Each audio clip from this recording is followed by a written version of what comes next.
तो आइए आज हम लोग देखते हैं परिसंघ और संघीय प्रणाली। देखिए, जो परिसंघ है इसको कहा जाता है कॉन्फेडरेशन और संघ को कहा जाता है फेडरेशन। एक एक करके समझते हैं हम लोग दोनों में क्या समानताएं हैं और क्या असमानताएं हैं। देखिए, शॉर्ट में समझेंगे अपन। परिसंघ जो है इसमें क्या होगा, कुछ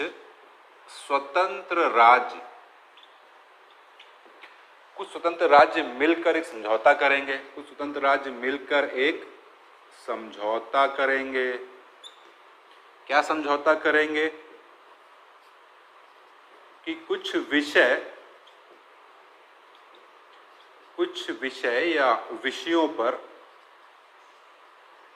साझे निर्णय लिए जाएंगे। यानी ये राज्य जो हैं, जो मिलकर परिसंघ का निर्माण कर रहे हैं, ये अपने कुछ विषय चुन लेंगे कि हाँ ये विषय हैं, इन विषयों पर हम लोग सभी मिलकर ही एक निर्णय लेंगे। यानी वो जो निर्णय होगा वो जितने भी राज्य हैं वो सभी को मान्य होगा।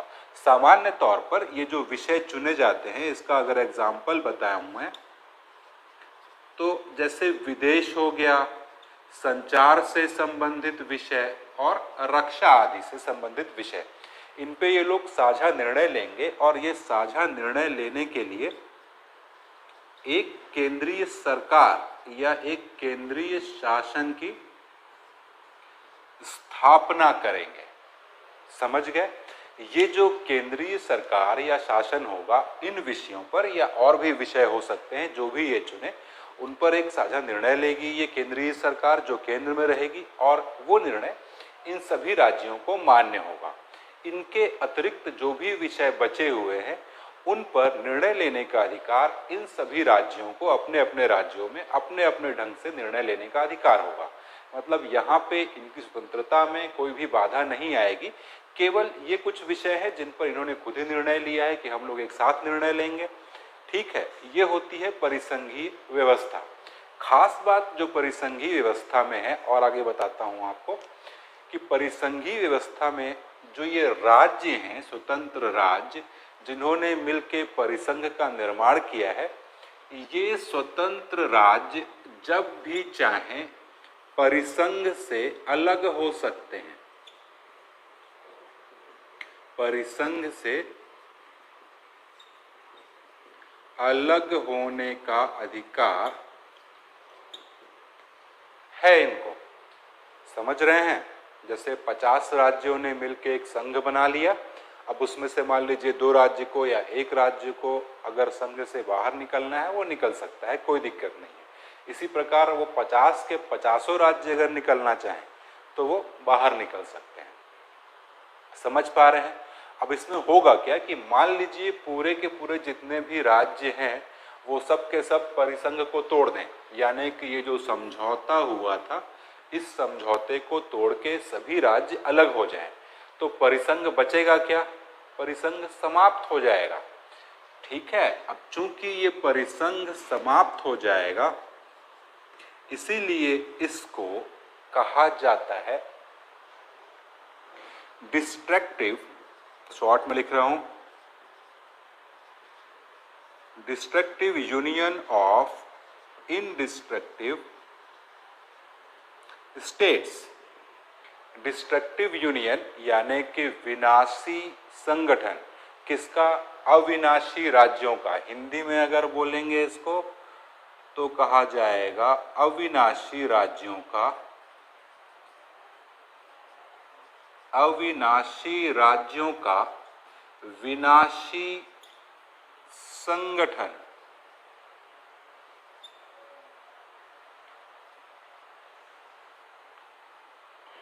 अविनाशी राज्यों का विनाशी संगठन, यानी राज्य का विनाश कभी नहीं होगा जब वो चाहे वो परिसंघ के अंदर रहें या परिसंघ के बाहर रहें। लेकिन चूंकि परिसंघ जो है वो राज्यों से ही मिलकर बना है, इसलिए अगर राज्य, ये स्वतंत्र राज्य परिसंघ से अलग होंगे तो परिसंघ का अस्तित्व रह ही नहीं जाएगा, परिसंघ तो विनाश हो जाएगा, है ना। तो ये इसको इसीलिए कहा जाता है अविनाशी राज्यों का विनाशी संगठन। अब देखते हैं हम लोग फेडरेशन को। देखिए, फेडरेशन में ये बात बिल्कुल सही है, यानी फेडरेशन का निर्माण भी ऐसे ही होगा। कुछ स्वतंत्र राज्य आपस में मिलकर एक समझौता कर लेंगे, समझौता क्या होगा कि कुछ विषय होंगे जो जिन पर ये लोग सामूहिक रूप से निर्णय लेंगे।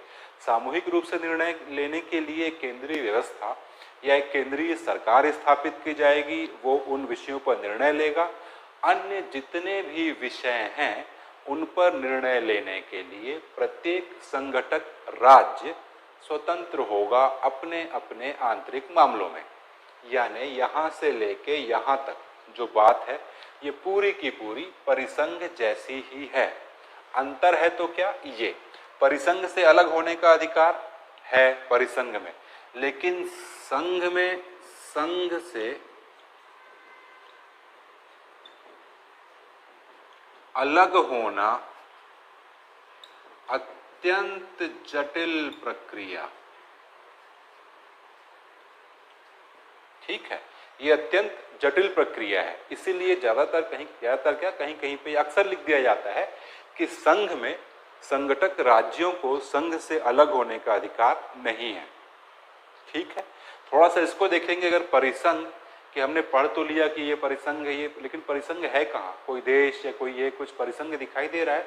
अगर अपन बात करें सच्चे अर्थों में, अगर परिसंघ का कोई एग्जाम्पल है तो वर्तमान में तो अभी कोई भी नहीं है। पहले कौन था, पूर्व सोवियत संघ यूएसएसआर, ये जो था ये सच्चे अर्थों में एक परिसंघ था। लेकिन अपन जानते हैं 1991 में सोवियत रूस का विघटन हो गया और सभी इसके राज्य अलग हो गए। तो क्या हुआ, अविनाशी राज्य जो अलग हुए, राज्य तो अभी उनका अस्तित्व है, अलग अलग देश के रूप में जाने जाते हैं वो, लेकिन अब क्या सोवियत संघ कुछ बचा है, कुछ नहीं बचा है।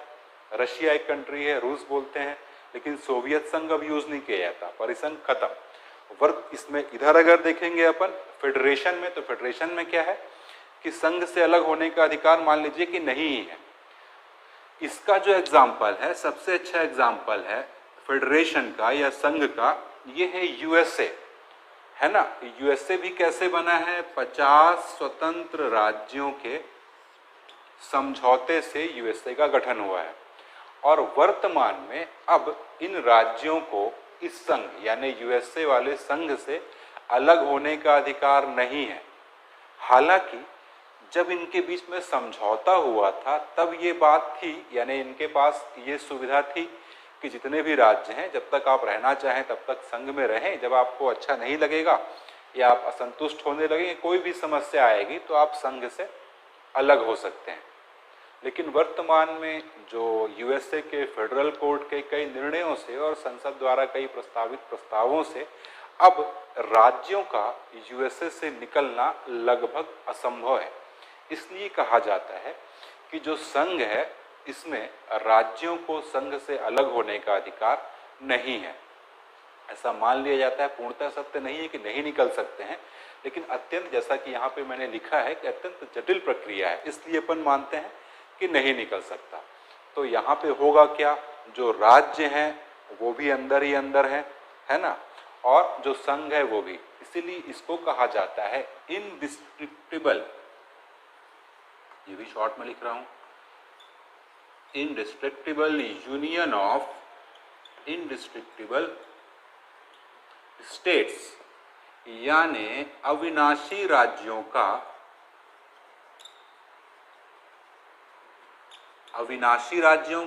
अविनाशी संगठन।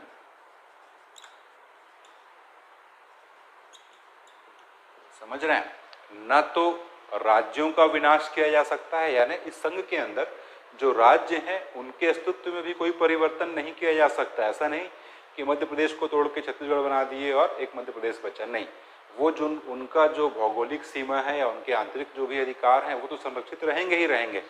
तो राज्य हैं वो भी अविनाशी हैं। अब चूंकि राज्य इस संघ से अलग भी नहीं हो सकते तो इसलिए संघ भी अविनाशी है। तो ये दोनों ही अविनाशी हो गए, किसमें, संघ में। राज्य भी अविनाशी है, अविनाशी राज्यों का अविनाशी संघ। ठीक है, ये स्थिति हो गई संघ की। वर्तमान में अब कॉन्फेडरेशन नहीं है, कोई भी, सच्चे अर्थों में कोई भी नहीं है। भले ही कोई कहे कि यहाँ पे यूरोपियन यूनियन है या ये है, तो ऐसी कोई बात नहीं है। वैसे तो कई संगठन हैं जो अपने कुछ विषय साझे विषय ले लेते हैं, लेकिन इतनी स्वायत्तता की बात नहीं करते हैं। चलिए अब आगे हम लोग देखते हैं इसमें भारत की स्थिति या संघ का निर्माण। अब चूंकि इनका अस्तित्व है ही नहीं परिसंघ, तो इसको आगे नहीं बढ़ेंगे, केवल समझने के लिए देख लिया। आगे देखेंगे हम लोग फेडरेशन में ही कुछ और चीजें। चलिए आगे हम लोग देखते हैं अब अलग से फेडरेशन को, कि फेडरेशन क्या होता है। देखिए तो फेडरेशन को अपन समझते हैं कि फेडरेशन के अगर प्रकार बोलूं मैं, संघ के प्रकार, लेकिन किस आधार पर? संघ के निर्माण के आधार पर। निर्माण के आधार पर संघ जो है ये दो प्रकार के होंगे। एक होता है होल्डिंग टुगेदर संघ या holding together federation, holding short में लिख देता हूं, होल्डिंग टुगेदर फेडरेशन, और दूसरा होता है कमिंग टुगेदर फेडरेशन।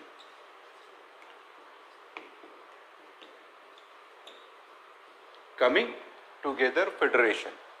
ठीक, अब देखिए ये जो होल्डिंग टुगेदर फेडरेशन है, इसमें क्या होगा, कोई एक बड़ा एकीकृत राज्य है, वो अपनी विविधता को समायोजित करने के लिए संघ में परिवर्तित हो जाएगा।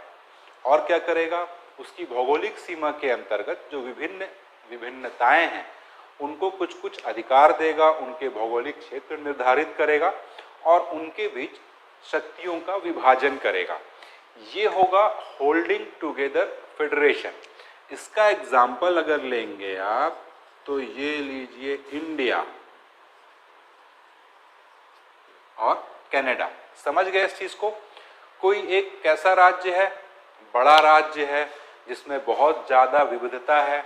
अब चूंकि उस विविधता को उसको आगे चल के संभालना है, इसलिए क्या करेगा, वो अपनी विभिन्नताओं को विभिन्न क्षेत्रों में विभाजित कर देगा और उनके बीच में शक्तियों का विभाजन कर देगा, ताकि उनमें एक स्वतंत्रता की भावना और स्वायत्तता की भावना भी हो, ताकि अलगाववादी तत्व न उभरे। ठीक है, इस प्रकार का जो फेडरेशन होती है उसको बोलते हैं अपन होल्डिंग टुगेदर फेडरेशन। इसका सबसे अच्छा एग्जांपल कनाडा, इंडिया ये है।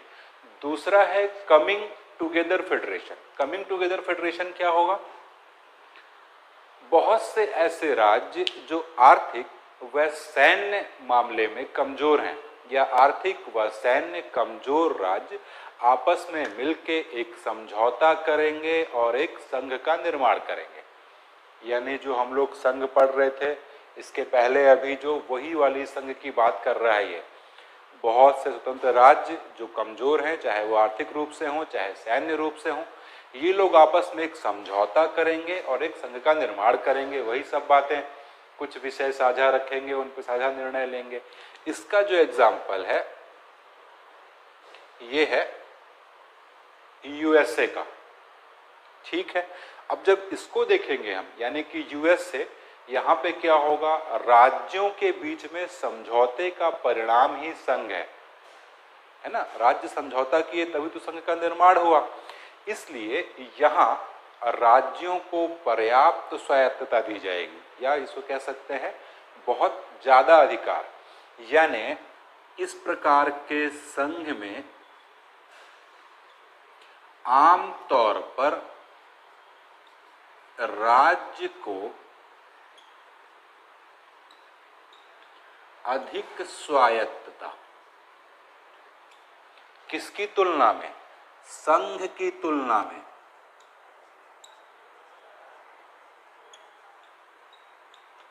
यानी इस प्रकार के संघ में, यानी कमिंग टुगेदर फेडरेशन में, इसके घटक राज्यों को उस संघ से ज्यादा अधिकार प्राप्त होंगे या ज्यादा शक्तियां होंगी। क्यों? क्योंकि ये समझौते का परिणाम है।